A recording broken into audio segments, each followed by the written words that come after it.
جی جیسا کہ آج کل ہم تلاوت کرتے ہیں، ہمارے پاس قرآن پاک ہے ایک ترتیب شدہ شکل میں.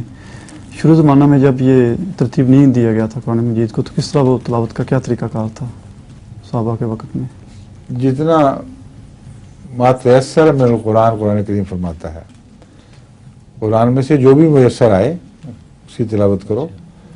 اور دوسرے قاری اور حافظ تو بڑی کثرت سے موجود تھے.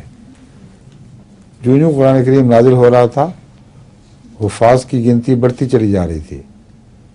اور ایک ہی سریہ کے موقع پر مراد ہے جب وہ جہاد کے ضرورت کے وقت ایک جماعت گئی ہے، 70 صحابہ ایک موقع پہ شہید ہوئے ہیں.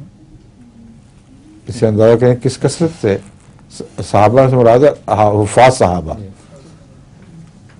70 حافظ قرآن ایک ہی موقع پر شہید ہوئے، جو قریباً تھے ہی وہ ساری شاید حفاظ تھے.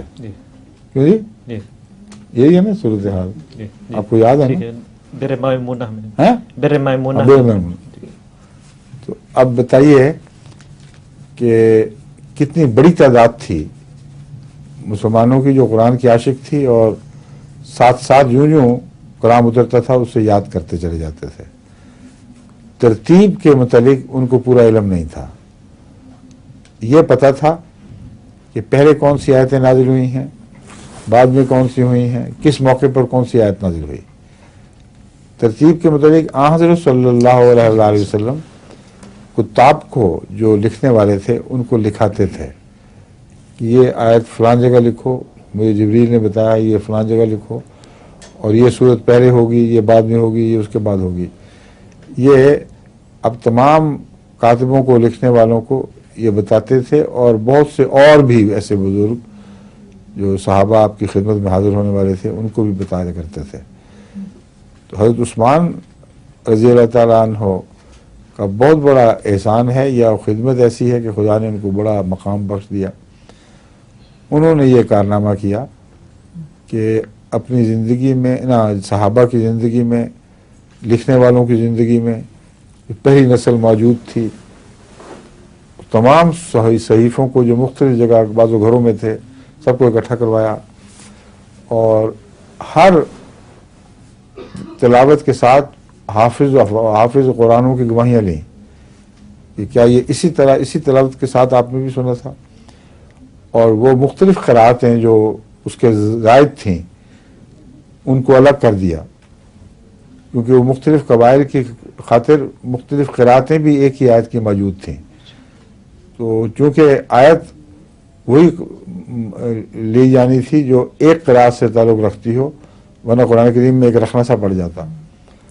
تو اللہ تعالیٰ نے یہ حفاظت کا انتظام فرمایا کہ قریش کی زبان کی جو قرأت ہے اس کو فوقیت دی گئی، جو اصل زبان تھی جس میں اترا ہے قرآن کریم، اور تھی بھی وہ سب سے فصیح و بلیغ.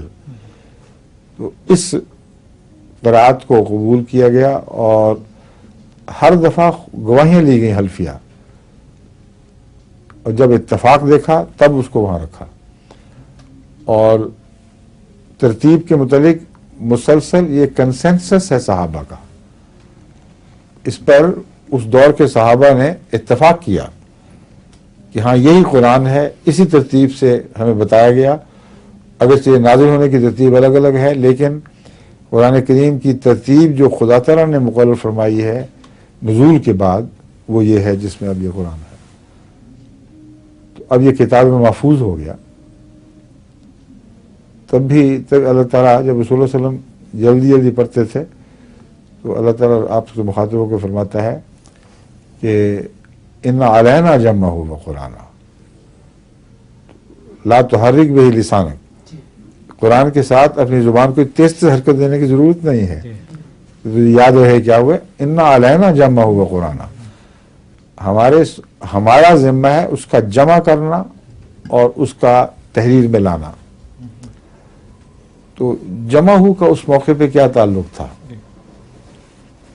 جو زبان کو حرکت دے رہے ہیں وہ تو حفظ کے پیش نظر تھا، مگر یہ بتا رہا ہے کہ الہی کلام ہے، یہ رسول اللہ علیہ وسلم کے اپنے زبان میں نہیں آ سکتا.